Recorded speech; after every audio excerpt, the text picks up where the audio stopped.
बघता बघता आलाय क्वेश्चन नंबर 61. काय म्हटलंय बघा, स्टेटमेंट पी दिलंय Ram is rich, statement Q दिलंय Ram is successful, statement R दिलंय राम इज टॅलेंटेड. त्यांनी विचारलं the symbolic form of Ram is neither rich nor successful and he is not talented is. बघा आता, जर suppose neither A nor B असेल तर याला आपण सिंपल लँग्वेज मध्ये काय म्हणतो, not A and not B. Neither rich nor सक्सेसफुलला काय म्हणणार आपण, not rich and not successful. समोर आपल्याला दिलंय and he is not talented. आता राम इज रिच म्हणजे पी आहे, राम इज नॉट रिच म्हणजे काय होणार, निगेशन पी. अँड दिलंय अँड म्हणजे अँड कनेक्टिव्ह आहे. Not successful, Ram is successful म्हणजे क्यू आहे, नॉट सक्सेसफुल म्हणजे निगेशन क्यू होणार. अँड दिलंय त्याच्यामुळे अजून एक connective and. And not talented, Ram is talented R आहे, नॉट टॅलेंटेड म्हणजे काय होणार, negation of R. Ram is neither rich म्हणजे negation P and not successful and not successful. त्याच्यानंतर समोर आपल्याला अजून काय दिलंय, and not talented, and not talented म्हणजे निगेशन आर. या ठिकाणी negation P and negation Q and negation R, negation P and negation Q and negation R. Option D is the correct option. एकदम सोपा क्वेश्चन आहे, वाचून complicated वाटू शकतो परंतु खूप इझी आहे. क्वेश्चन 60 काय म्हटलंय, if P and Q are true statements, P आणि क्यू दोघांची पण व्हॅल्यू आपल्याला माहिती आहे, which of the following statements is true. Option मध्ये आपण पी आणि क्यू ची व्हॅल्यू ठेवून बघू. इथं व्हॅल्यू ठेवली ट्रू ऑर ट्रू, हा ब्रॅकेट झाला ट्रू. अँड निगेशन क्यू म्हणजे निगेशन ट्रू, हा फॉल्स. ट्रू अँड फॉल्स, हा पहिला जो ऑप्शन आहे तो काय झाला, फॉल्स. ऑप्शन बी चेक करू, पी और क्यू ट्रू और ट्रू, हा झाला ट्रू इम्प्लाइज निगेशन क्यू म्हणजे फॉल्स, ट्रू इम्प्लाइज फॉल्स, हा सुद्धा झाला काय, फॉल्स. आता पाहू ऑप्शन सी, हा काय म्हटलाय, true and negation Q, negation Q म्हणजे फॉल्स, ट्रू अँड फॉल्स म्हणजे काय झाला, false implies negation Q, false implies false म्हणजे हा झाला true. Therefore option C is the correct option. जेव्हा आपल्याकडे इम्प्लिकेशन असतं पी इम्प्लाइज क्यू, हा जर फॉल्स असेल तर समोर मग या ठिकाणी ट्रू असू द्या किंवा फॉल्स असू द्या, दोन्ही केसमध्ये याचा रिझल्ट काय होणार, ट्रूच होणार. इथे लक्षामध्ये, त्याच्यामुळे option C is the correct option.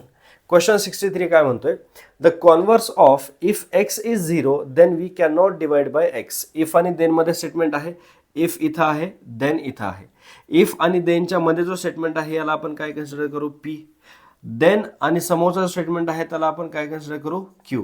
So if P then Q या स्टेटमेंटला आपण काय म्हणतो, पी इम्प्लाइज क्यू. ठीक आहे.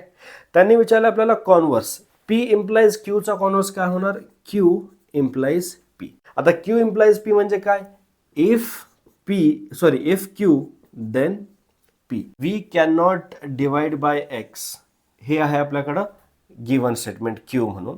त्याच्यानंतर एक्स इज 0 हे आपल्याकडं पी स्टेटमेंट. इफ क्यू म्हणजे if we can not divide by X, if we can not divide by S, if we can not divide by X. समोर काय येणार, देन पी. देन पी म्हणजे then X is 0, then X is 0.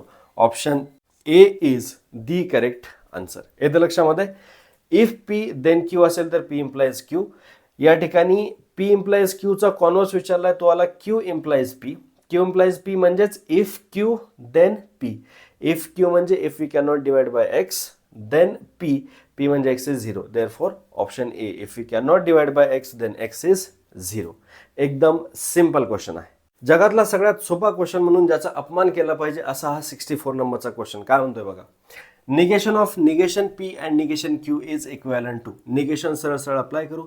Negation of negation P काय झाला, P. Negation of and काय झाला, or. Negation of negation Q काय झाला, क्यू. पी और Q. Option C is the correct option. एकही second extra या क्वेश्चन मध्ये आपण वाया घालवणार नाही. त्याच्यानंतर लगेच आपण क्वेश्चन नंबर 65 पाहू. काय म्हटलंय, negation of the statement A is rich but silly. या स्टेटमेंटचं निगेशन घ्यायचं. सगळ्यात अगोदर या स्टेटमेंटला आपण समजावून घेऊ. A is rich but silly यालाच आपण काय म्हणू शकतो, A is rich and A is silly.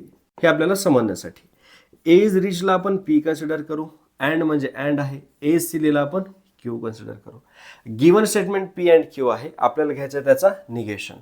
Negation of P and Q is equivalent to काय होणार, निगेशन पी अँडचा और क्यूचा निगेशन क्यू.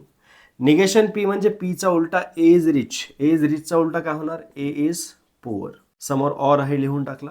निगेशन क्यू म्हणजे काय होणार? क्यूचा उलटा ए इज सिली, याचा उलटा ए इज क्लेवर. काय झालं मग या ठिकाणी negation? A is poor or A is clever. A is poor or clever. A is poor or clever आणि A is poor or A is clever दोन्हीचा सुद्धा सेमच अर्थ आहे. त्याच्यामुळे option B is the correct option. या व्हिडिओमध्ये तुम्हाला काही जरी डाऊट असेल, सरळ कॉमेंट सेक्शनमध्ये जायचं आणि विचारायचं. मजाक करत नाही. चॅनलवरती हजारो कमेंट येतात, मी सगळ्यांना रिप्लाय करतो, तुम्हाला सुद्धा 100% करणार. माझं नाव स्पार्क, मी शिकवतो मॅथ्स, लक्षात ठेवा.